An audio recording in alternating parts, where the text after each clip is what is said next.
Hello everybody, welcome back to my YouTube channel. I'm Dr. Neha. In this video, I am going to talk about the preparation that you should begin for upcoming subject knowledge test for HPSC PGT English. HPSC has finally released the roll number wise marks of the candidates who appeared for the screening tests, and the students who have qualified the screening tests with real good marks. I congratulate you. But if you want me to talk about cutoff right now, the expected cutoff, sorry, I'm not going to talk about it.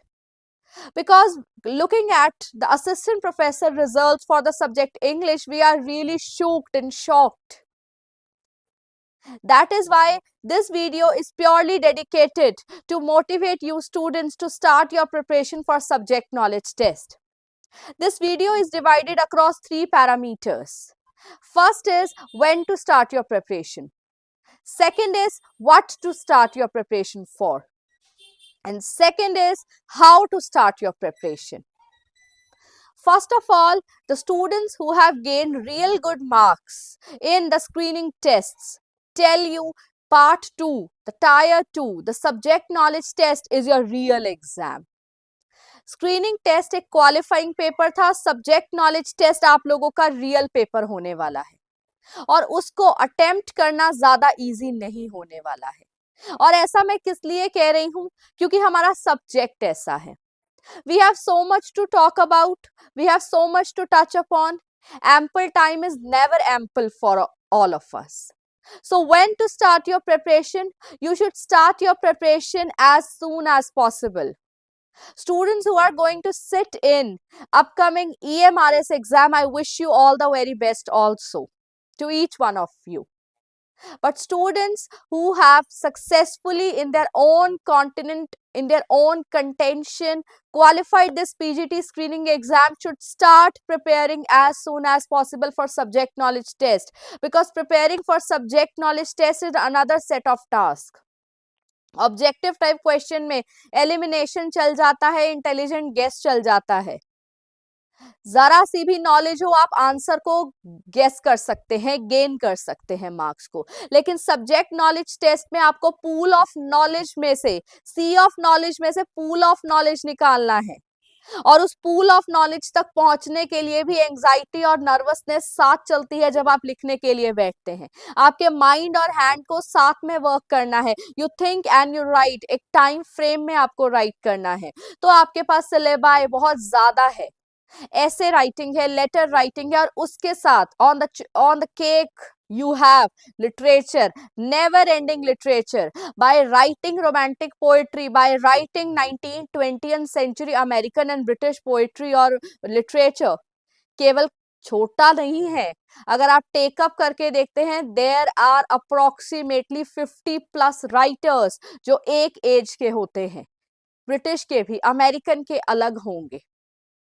तो आपको हर चीज का ध्यान रखना है। Task easy नहीं किया गया है सिलेबस को छोटा कर कर, टास्क बढ़ाया गया है सिलेबस को वेग बना करके। आपको नहीं पता कि क्वेश्चन कहाँ से आ जाएगा, किस तरीके का आएगा। अगर हम असिस्टेंट प्रोफेसर का भी एग्जाम उठा करके देखते हैं तो क्वेश्चंस को क्लिप किया गया था, क्लब किया गया था। एक ऑथर, एक लिटरेरी थियरी का दूसरे थियरी के साथ कंपैरिजन करना था, एक ऑथर का दूसरे ऑथर के साथ क्लब कर कर आंसर बनाना था। मूवमेंट्स तो इन्होंने अपने आप ही जनरेट कर ली थी अपने क्वेश्चन पेपर्स के थ्रू। तो आपको बहुत जल्दी when to start your preparation का आंसर ये है, as soon as possible you should start collecting material. And as you start collecting material, pages मत भर लीजिएगा, स्मार्ट प्ले कीजिएगा। Quotation, textual references, names of characters को साथ साथ पेन डाउन कर लीजिए। रीडिंग करना भी उतना ही जरूरी है, क्योंकि subjective paper in depth knowledge को चेक करता है, फैक्चुअल नॉलेज को चेक करता है। ऑब्जेक्टिव में फैक्ट से काम चल जाता है, लेकिन आपका सब्जेक्टिव पेपर में फैक्चुअल के साथ साथ कंसेप्चुअल के साथ साथ vocabulary, choice of words, thematic concern, आपको सब पता होने चाहिए। और ऐसे राइटिंग की अगर एक मैं बात करूं आप लोगों से, तो मैं आप लोगों को एक रिक्वेस्ट करना चाहूंगी, the students should start reading English newspapers. English newspaper से आपका टू वे वर्क होगा, आपकी रीडिंग कैपेबिलिटी इंप्रूव होगी, आपकी चॉइस ऑफ वर्ड्स इंप्रूव होगी और आपकी जर्नल नॉलेज जो कि ऐसे राइटिंग में आ सकती है, AQI, एयर क्वालिटी इंडेक्स, आपको उसकी भी नॉलेज मिलेगी, करंट इश्यूज की नॉलेज मिलेगी, जिससे आप अपने एसेस को फैक्चुअल बना सकते हैं। है ना एक great idea. Second, what to start, know you what you are going to do. You are going to prepare for subject knowledge test. So data collection is mandatory. Data collection first stage है, answer structure करना second stage है। Answer structure पर एक second video dedicate किया जाएगा।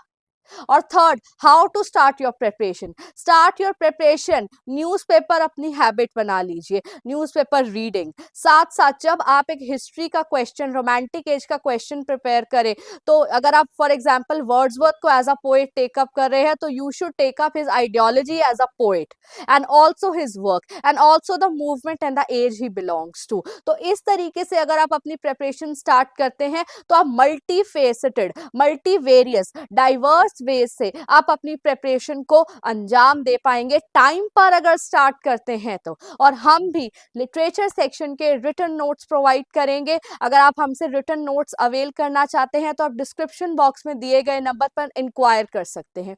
जरूरी नहीं है कि आप हर टॉपिक पर हमसे नोट्स लीजिए, आप हमें टॉपिक बताइए, हम आपको नोट्स क्रिएट करके देंगे, ओरिजिनल नोट्स क्रिएट कर देंगे। यही सेम सर्विस हमने असिस्टेंट प्रोफेसर के लिए भी दी थी, लेकिन गॉड विलिंग क्या हुआ, क्या गलत हुआ, ये हम नहीं जानते हैं। बट पीजीटी के स्टूडेंट्स, डरने वाली कोई बात नहीं है। Gear up your preparation, start as soon as possible, multi faceted diverse study कीजिए। अगली वीडियो में आंसर स्ट्रक्चर की बात करूंगी, ध्यान से सुनना, बहुत हेल्पफुल वीडियो होने वाला है। But start your preparation right now and congratulations for clearing the stage 1 of this exam. Mind you, stage 2 is the real stage. Thank you.